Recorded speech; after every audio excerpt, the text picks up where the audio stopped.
আমি কিছু শব্দ শুনছি, কিন্তু সেগুলো মনে হচ্ছে খুব চাপা গলায় ৩ থেকে ৪ জন মানুষ একসাথে বলছে, চলে আয়, আয়, আর একটু সামনে আয়। আমি কখনো জীবনে ভয় অনুভব না করলেও ওই দিন প্রথম আমি ভয়ে কেঁপে উঠলাম।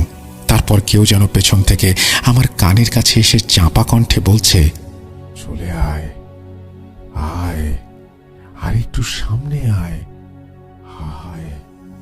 ধীরে ধীরে আওয়াজ মিলিয়ে যাচ্ছে। আবার শুনছি, চলে আয়, আয়, আর একটু সামনে আয়। এইবার সামনে যাব নাকি পেছনে যাব বুঝতে পারলাম না, ভয় করছে।